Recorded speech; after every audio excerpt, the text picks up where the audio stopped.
बिस्मिल्लाहिर्रहमानिर्रहीम।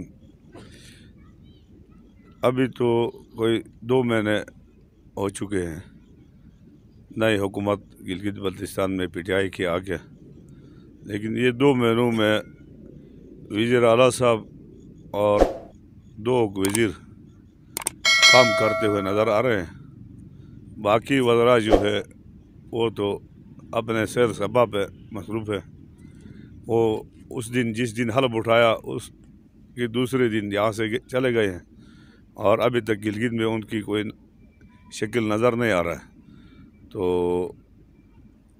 उनको यहाँ गिलगित दारुल खिलाफा में हाजिर करा के उनसे काम लेना सीएम साहब का काम है, लेकिन उसने भी छूट दिए उनको। तो इतना छूट अपने कैबिनेट को नहीं देना चाहिए और खुद काम कर रहा है सीएम साहब से का काम से अभी तक हम मुतमईन हैं।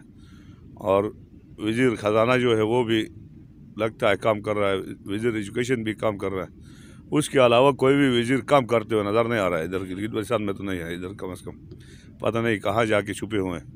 तो उनको गिलगित काम हो या ना हो, गिलगित बल्तिस्तान में बैठ के अपने गिलगित बल्तिस्तान के लोगों से मिले और उनकी मसाइल सुने, हल करने की कोशिश करें, उनका काम ये है। लेकिन गिलगित बल्तिस्तान में वो नहीं है। कम से कम डोन कंट्री यहाँ कहीं बैठे हैं तो बैठे हैं, यहाँ नहीं। जब हुकूक वहाँ यहाँ नहीं है तो वो वज़ीर किस चीज़ की है?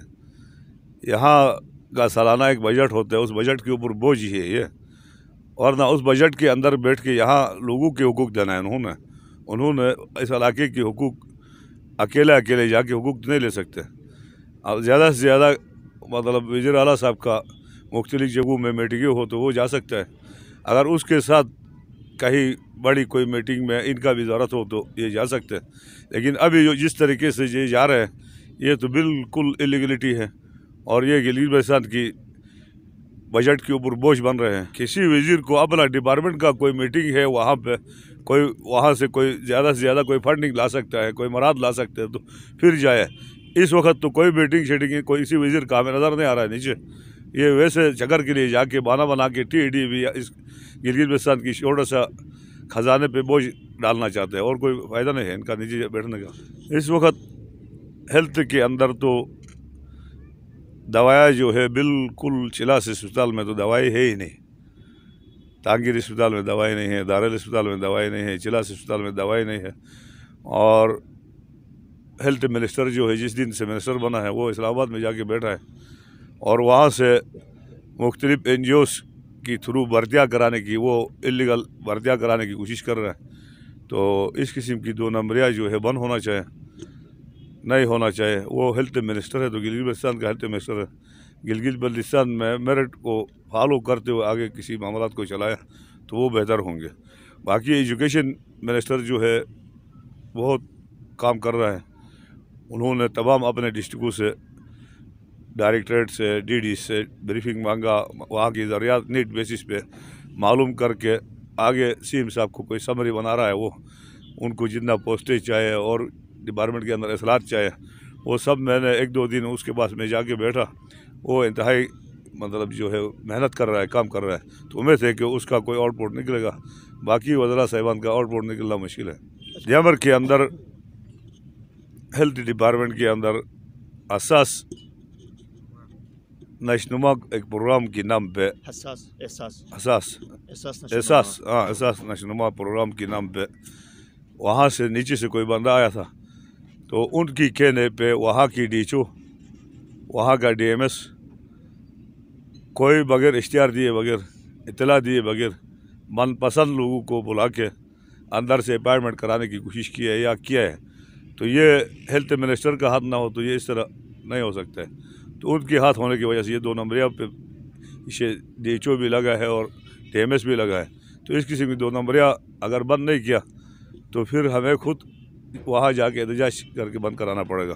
तो बेहतर ये है कि इस किस्म की मामलात जो है बंद करे और उनको फिर अपॉइंटमेंट करने का मौका दे दे।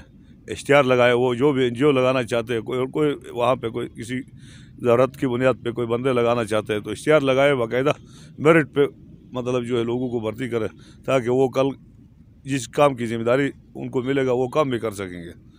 तो फ्री के तौर पे नहीं होना चाहिए। ये हुकूमतें जो है बगैर एहतजाज की किसी को हक देने के लिए तैयार नहीं होती है, लोग मजबूरी से एहतजाज करते हैं। अब वहाँ पे हुआ ये है कि 2010 में एक मुआहदा हुआ है मरकज़ी हुकूमत और वाबड़ा वालों के साथ। उस मुआहदे की जहाँ जहाँ हमने अमल करना था हमने वो सबके ऊपर अमल किया। हाँ, हमारे फ़ायदे का अमल करने का पॉइंट आ गया तो उस पर वो अमल नहीं कर रहे हैं, मरकज़ी हुकूमत और वाबड़ा वाले अमल नहीं कर रहे हैं। क्या पॉइंट है वो? वो पॉइंट ये है कि मुलाजिमतें जो भी ग्रेड 1 से 22 तक भी अगर द्यामर से कोई भी बंदा मिलता है तो द्यामर के बंदे को भर्ती करना है उन्होंने। अगर कोई टेक्निकल मजबूरी की वजह से द्यामर की बंदा उस पोस्ट के लिए एलिजिबल नहीं है तो फिर गिलगित बल्तिस्तान से उन्होंने भर्ती करना था। गिलगित बल्तिस्तान से भी नहीं मिलने की सूरत में डोन कंट्री से भर्ती करना था, लेकिन वो तो शुरू से ही ग्रेड 1 भी वहाँ से ला रहा है। तो ये एक मुसलसल मुआहदे के खिलाफ वर्जी हो रहा है। इस खिलाफ वर्जी में नुकसान मुल्क का होगा। अब ये डैम बनाया है मुल्क की बेहतर मुफाद ने, डैम मुल्क की मुस्तकबिल के लिए डैम बनी हुई है और हमने कुर्बानियाँ भी मुल्क की मुस्तकबिल के लिए दी है। तो अब ये इसी तरह वन साइड मतलब जो है मुआहदे को नज़रअंदाज करते जाएंगे तो लामाला हम सब ने मिल के अपने ग्रेजुएशन वालों के साथ मिल के एहतजाज ही करना है और कोई हम नहीं कर सकते। तो एहतजाज जब एक दिन होगा, दूसरा दिन होगा, तीसरा दिन होगा, एक वक्त ऐसा वो एहतजाज के अंदर ऐसा सख्ती आएगा कि फिर सारा डैम का काम बंद करने की तरफ लोग जाएंगे। तो ये बेहतर सिस्टम नहीं है। मुआहदे को सामने लाए और मुआहदे के मुताबिक अमल दरामद होना चाहिए सख्ती से। हमारे सूबाई हुकूमत हो, हमारे वज़ीर आला साहब का भी ये फ़र्ज़ बनता है कि लॉ एंड ऑर्डर उसकी सूबे के अंदर बन रहा है। सबसे ज़्यादा जिम्मेदारी वज़ीर आला का है कि वो जो उस वक्त जो मुआहदा हुआ था 2010 में, उस मुआहदे के ऊपर अमली जामा पहनाने के लिए आगे बढ़ के काम करें। मेरे जहाँ तक मालूमात है वज़ीर आला ने 2 दफ़ा वाबड़ा का चेयरमैन से मिल के भी कहा कि जो मुआहदा है उसके मुताबिक सख्ती से अमल करो, बसूरत दिगर जो भी मसला पैदा होगा उसका ज़िम्मेदार आप लोग खुद होंगे कहकर। तो उस पर सख्ती से अमल कराने की ज़रूरत है। तो वज़ीर आला से हम उम्मीद रखेंगे कि वो उसी मुआहदे पे सख्ती से वज़ीर उमूर कश्मीर और वाबड़ा चेयरमैन से कहकर अमल कराएगा।